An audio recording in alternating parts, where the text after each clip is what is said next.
Hi friends, నా పేరు Surendra. Welcome back to my channel. Latest voting poles ఎవరికి అనుకూలంగా ఉన్నాయి, అసలు ఉండేదెవరు ఊడేదెవరు, ఇటువంటి విషయాలన్నీ ఈ వీడియోలో మాట్లాడుకుందామండి. దానికంటే ముందు వీడియోస్ నచ్చుతుంటే ఒక్క లైక్ చేసి స్టార్ట్ చేయండి. కొత్తగా ఎవరైనా చూస్తుంటే ప్లీజ్ డూ సబ్స్క్రైబ్. వీడియోలోకి వెళ్ళిపోదాం. దుమ్ము లేపుతున్న పవన్ కళ్యాణ్ పవర్ చూపిస్తున్నాడు. యాక్చువల్గా మాట్లాడితే నేను ఎపిసోడ్లో దీనికి అంత పెద్ద స్క్రీన్ స్పేస్ ఏం లేదు, కానీ జనాలు ఆయనకి స్టిక్ అయిపోయినట్టే కనిపిస్తుంది. సో నేను నిన్న మొన్న చేయలేదు, కానీ ఫస్ట్ డే షాకిబ్ తర్వాత స్లోగా అలా అలా అలా కొంచెం తారుమారైన పవన్ కళ్యాణ్ ముందుకు వచ్చేసాడు. ఆ ముందుకు కూడా స్టార్టింగ్ డేలో ఫస్ట్కి సెకండ్కి థర్డ్కి చాలా చిన్న చిన్న డిఫరెన్స్ ఉండేది. పవన్ కళ్యాణ్ చాలా అంటే ఆల్మోస్ట్ ఇప్పుడు 15 మందిలో ఒక 30% ఓటింగ్ వెనకే పడుతుంది అనుకోండి. అది అంత లెక్క ఉన్నాడు అనమాట. 30 to 35%. ఆ రకంగా జనాలు ఓట్లు కుమ్మేస్తున్నారు. సో నెంబర్ 1 పొజిషన్లో షేక్ ఆడిస్తున్నాడు పవర్ స్టార్ పవన్ కళ్యాణ్, మన army power star Pawan Kalyan. Okay, so first పొజిషన్లో ఆయన ఉన్నాడు.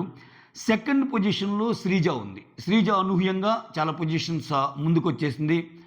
శ్రీజని చాలామంది ఓన్ చేసుకున్నారు. ఈ అమ్మాయి ఆటని ఇష్టపడే వాళ్ళ సంఖ్య రోజు రోజుకి పెరుగుతుంది. అటు లేడీస్ అయితేనేమి జెంట్స్ అయితేనేమి ఓవరాల్గా గుద్ది పడేస్తున్నారు శ్రీజకి.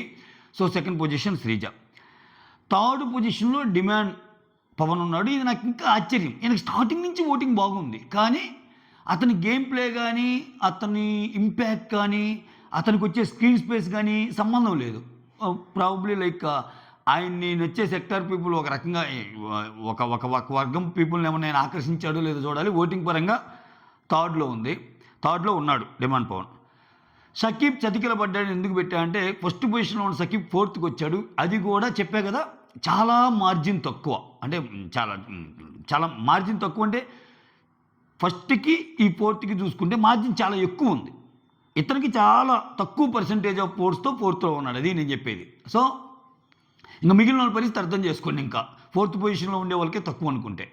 సో అలా షకీబ్ 4th పొజిషన్లో ఉన్న పెద్దగా ఇంపాక్ట్ ఏమి చూపించాలి ఇతను కూడా. కాకపోతే ఇతనికి ఒకసారి అవకాశం ఇద్దామన్న ఆడియన్స్ స్టార్టింగ్లో ఓట్లు బాగా వేసినా కానీ తర్వాత ఏ రోజుకు ఆ రోజు కొంతమంది కొత్త ప్లేయర్లు అలా వస్తుంటారు ఇక పైకి. సో వాళ్ళ ముందు ఇతను తేలిపోతున్నాడు. ఈ పొజిషన్ ఇతనే ఉంటుందా, కమింగ్ ఎపిసోడ్స్లో ఇతను మళ్ళా ప్రూవ్ చేసుకొని 4th నుంచి 3కి 3 నుంచి 2కి కట్టెళ్తాడా, ఇంకా తగ్గుతాడా అనేది చూడాలి. ఓకే, 5th ప్లేస్లో ప్రియా ఉంది. 6th ప్లేస్లో ప్రసన్న ఉన్నాడు. ఈ 6. ఒకవేళ ఇక్కడ చూడండి, ఒక చిన్న లాజిక్ చెప్తా. 5గురు 6గురు తీసుకోవాలనుకుంటున్నారు. ఒకవేళ ఓటింగ్ పరంగా అయితే ఈ 5-6 టాప్లో ఉన్నారు. ఓన్లీ ఓటింగ్ పరంగా కాదుగా, అంటే జడ్జెస్ సెలక్షన్ ఉంటుంది.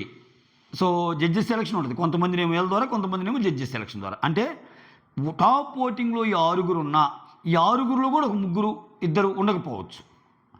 పవన్ కళ్యాణ్ శ్రీజ ఉన్న, డిమాండ్ పవన్, షకీబ్, ప్రియా, ప్రసన్న, ఈ 4లో కూడా డౌటే. మళ్ళా నమ్మకంగా వీళ్ళిద్దరే చెప్పొచ్చు. ఎందుకంటే స్టాటిస్టిక్స్ అట్టున్నాయి. గేమ్ నడిచే స్క్రీన్ ప్లేని బట్టి చెప్తున్నా నేను. గేమ్లో ఎవరికి అవకాశం ఎక్కువ ఇస్తున్నారు, వాళ్ళ థాట్ ప్రాసెస్ తెలిసిపోద్ది కదా మనకి. అట్లా ఇప్పుడు టాప్ 6లో 6గురిని పంపించాలి. ఓటింగ్ ఎక్కువ ఉందంటే ఇలా 6గురిని పంపించవచ్చు. ఇలా 6గురిని పంపిస్తే అక్కడున్న మనీష్, ఇప్పుడు ప్రసన్న తర్వాత కిందే ఉన్నాడు మనీష్ పరిస్థితి ఏంటి, తర్వాత హరీష్, మాస్మన్ హరీష్ పరిస్థితి ఏంటి, ఆ తర్వాత చాలా ఇన్ఫ్లుయెన్సర్గా పేరుగాంచి అసలు ఈ అమ్మాయి ఖచ్చితంగా ఉంటుంది అనుకున్న ఈ అనుష పరిస్థితి ఏంటి. ఓకే, ఈ మధ్య కాలంలో కొంచెం దోసుకెళ్తున్న నాగప్రసాద్ పరిస్థితి ఏంటి. ఇట్లా ఉన్నారనమాట. అంటే టాప్ 6 కాకుండా మిగిలిన వాళ్ళల్లో కూడా మాస్క్మెన్ హరీష్ లాంటి వాళ్ళు, మనీష్ లాంటి వాళ్ళు, ఓకే, ఇటువంటి వాళ్ళు కొంతమంది కనిపిస్తున్నారు. కుదిరితే నాగా లాంటి వాళ్ళు, ఇటువంటి వాళ్ళు కనిపిస్తున్నారు. సో వీళ్ళకి ఓటింగ్ తక్కువ ఉన్నా వీళ్ళని తెచ్చి పెడతారని అనిపిస్తుంది. సో ఈ టాప్ 6 ఓటింగ్లో టాప్ 2-3 పొజిషన్ వరకే బెస్ట్ సెక్యూర్డ్ పొజిషన్స్ అంటా నేను. అర్థమైందా మీకు ఎందుకన్నాను? ఎందుకంటే ఓటింగ్ పరంగా చూసుకునేటప్పుడు 2-3 తీసుకోవాల్సి వస్తే వాళ్ళు టాప్ 2, టాప్ 3నే తీసుకుంటారు. మిగిలిన వాళ్ళు జడ్జెస్ కేటగిరీలోకి వేసేస్తారు. సో ఇక్కడ పేరుకు టాప్ 6 అయినా టాప్ 6లో కూడా ఒక 3-4 డేంజర్ జోన్లో ఉన్నట్టే అని చెప్పడం నా ఉద్దేశం. ఇదొక ట్రికీ ప్రాసెస్, మీరు అర్థం చేసుకుంటున్నారని అనుకుంటున్నా. హైయెస్ట్ ఓట్లు వచ్చే ఈ టాప్ 6లో కూడా డేంజర్ జోన్లో ఉండేవాళ్ళు 3-4 ఉంటారు. ఎందుకని ఈ కింద వచ్చే వాళ్ళు కూడా మళ్ళీ టాప్లో ఉండేవాళ్ళు ఒక 2-3 ఉంటారు. ఓవరాల్గా సమీకరణలు చూడటానికి ఆ 5గురిని పెట్టాలి కదా, 5-6గురిని అట్లా అనమాట.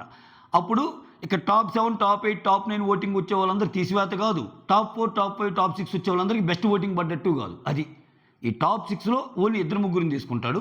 వాళ్ళకి నచ్చిన దాంట్లో ఈ టాప్ 6లో లేనప్పుడు ఆబ్వియస్గా మిగిలిన వాళ్ళకి వెళ్ళిపోతారు. ఈ మిగిలిన వాళ్ళకి వెళ్ళిపోయే లిస్టులో ఉన్నారు. ఇప్పుడు ప్రసన్న టాప్ 6లో ఉన్నాడు.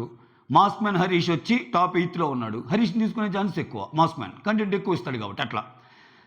I hope you got my point. Yes.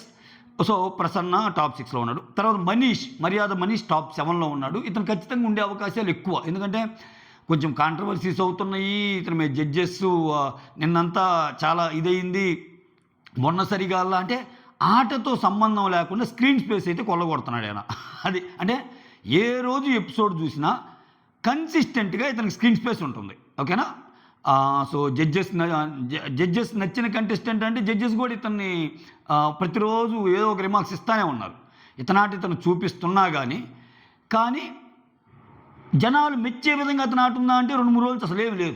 అంత అంత అంత ఏమి జనాలు ఆకట్టుకునే విధంగా ఏమి లేదు. ఓకేనా. బట్ బిగ్ బాస్ చూపించే స్క్రీన్ ప్రజెన్స్, ఈ జడ్జెస్ యొక్క వైఖరి టువర్డ్స్ మనీషు, ఇవన్నీ చూస్తుంటే మాత్రం ఎక్కడో ఇతను ఉండొచ్చు అనిపిస్తుంది. పొజిషన్తో సంబంధం లేకుండా అని నేను చెబుతుంది. టాప్ 7లో ఇతన్నాడు.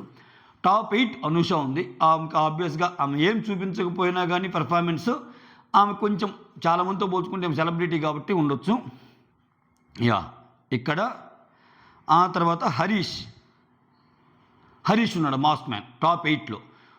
ఇతనికి ఎందుకో కానీ ఫస్ట్ నుంచి నలిగిన పేరే కానీ ఓటింగ్ అంతగా పట్టంలో ఎందుకో, అంటే కొంచెం నెగిటివిటీని కూడగట్టుకున్న స్టార్టింగే ఇతను నెగిటివిటీతో వచ్చాలే. స్టార్టింగే నేను వైఫ్ని కొడతాను అన్న దాని నుంచి ఇంకా మొత్తం స్టార్ట్ అయిపోయింది. దానికి ఆయన ఎంత ఎక్స్ప్లెనేషన్ ఇచ్చినా కానీ అంత సాఫ్ట్గా వెళ్ళదు. అంటే నువ్వు ఎంత లాజికల్ రీజనింగ్ చెప్పినా వైఫ్ అన్నాక ఏ ఇంట్లో కూడా వైఫ్ని కొట్టకుండా ఎట్టుంటారండి, గొడవలు చేస్తే అవ్వకుండా ఎట్టుంటాయి, అందరి ఇలా అవ్వా, ఇవన్నీ చెప్పుకోవడానికి బాగుంటాయి. పబ్లిక్ ప్లాట్ఫామ్లో వచ్చి సో అలా చెప్పినప్పుడు ఏంటంటే నువ్వు ప్రపంచంలో ఇది చాలా ఇళ్లలో జరుగుద్దని తెలిసినా కానీ అలా ఓపెన్గా చెప్పడం ఎంతో కొంత నెగిటివిటీ అంటాను నేను. అది దానికి ఆయన జెన్యూనిటీ అని పేరు పెట్టుకున్నా. అయితే దాని తర్వాత ఆయన ఛాలెంజెస్ స్వీకరించడం కానీ, గుండు చేయించుకోవటం కానీ, ఆయన మాట తీరు కానీ కొంచెం నిన్న చూసారా, నిన్న ఎపిసోడ్ మొత్తం అయిపోయాక పదండి అసలు ఇది బాగలేదు అది ఇదని నవదీపు జడ్జెస్ అందరూ వెళ్ళిపోయాక ఒక లాంగ్ షాట్ నుంచి స్టార్ట్ చేసి ఒక క్లోజర్ లుక్కే హరీష్ మీద పెడతాడు కెమెరామెన్ పెట్టి, ఏం జరుగుతుందిరా ఇక్కడ అన్నట్టు చూపిస్తాడు ఆయన ఫేస్. చూసేవారు నువ్వు నిన్న ఎపిసోడ్ అయిపోయి ప్రోమోకి ముందు ఇతని ఫేస్తోనే ఎండ్ చేస్తాడు, వెళ్ళిపోతారు. సో ఇతని వల్ల కంటెంట్ అయితే వస్తుంది, ఖచ్చితంగా వస్తుంది. సో ఇతను టాప్ 8లో ఉన్నాడు. అదే నేను చదువుతుంది. ఇక టాప్ 8 ఉన్నా కానీ ఆ ఓటింగ్ వర్షన్ బట్టి మనమేమి ఇది చేసుకోబల్లా. ఓకే. తర్వాత టాప్ 9లో కల్కి ఉంది. టాప్ 10లో దివ్య నిఖిత. ఈ అమ్మాయి స్టార్టింగ్లో అసలు ఈ అమ్మాయి గడగడగడగ మాట్లాడింది, చాలా ప్రభావితం చూపించగలరేమో, కృషి గుర్తుపట్టాడు, అసలు ఏందో అనుకున్నాము. ఓటింగ్లో మాత్రం తక్కువే ఉంది. సో దివ్య నిఖిత ఒకవేళ జడ్జెస్ యొక్క సెలక్షన్ క్రైటీరియాలో ఏమో సెలెక్ట్ అయిందనుకో ఇంకొకరికి దెబ్బ పడిద్ది పైన టాప్ ఓటింగ్లో. ఏం చెప్పలేవు, అంతా దిబిడే. తర్వాత నాగప్రసాద్, ఇతను కూడా బాగా ఆడుతున్నాడు. ఇతను చాలా ఇన్నోసెంట్గా ఉన్నాడు, బాగా ఆడుతున్నాడు. సో కాకపోతే జనాల్లో పాపము ఇది లేదు, ఓటింగ్ లేదు. సో ఇంకా 4-5 రోజులు ఉంది. ఈ 4-5 రోజుల్లో ముందుకెళ్తాడా లేదా అనేది అంటే ఇక్కడ చూస్తుంటే షో బోరు కొడుతుంది. ఆ జడ్జెస్ ఇచ్చే టాస్కులు, టైం ప్యాటర్ను, లేకపోతే వాళ్ళు ఇచ్చే టాస్కులు బోరు కొడుతుంది. కానీ కంటెస్టెంట్లో ఎంతో కొంత మళ్ళీ పెర్ఫామ్ చేయగలిగిన వాళ్ళు, కంటెంట్ తెప్పించగలిగిన వాళ్ళు వీళ్ళందరూ చాలా వరకు అగ్నిపరీక్ష కంటెస్టెంట్స్ కానీ చూసుకుంటే అంటే వాళ్ళకి సరైన టాస్కులు ఇస్తే షో బోరు కొట్టుకుంటే, ఇప్పుడు షో బోరు కొట్టడమో బోరు కొట్టకపోవడం అనేది ఎవరి మీద డిపెండ్ అయి ఉంటుంది?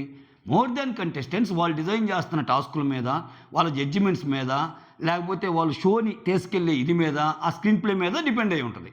నువ్వు సరైన టాస్క్ ఎందుకు ఇంట్రెస్ట్గా ఫస్ట్ ఎపిసోడ్ ఇంట్రెస్ట్గా తేలేదు ఇల్లే కంటెస్టెంట్స్గా.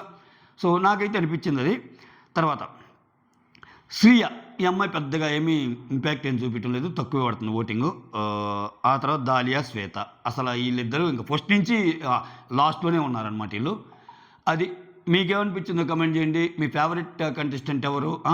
సో మీకు అసలు ఒక 5-6 ఈ 15 మందిలో ఉంటారనుకుంటే మీరు అనుకున్న 5-6 ఎవరో కమెంట్ చేయండి. That's all. Thank you so much. Signing off. Me Surendra. Like మాత్రం ముఖ్యం బిగులు.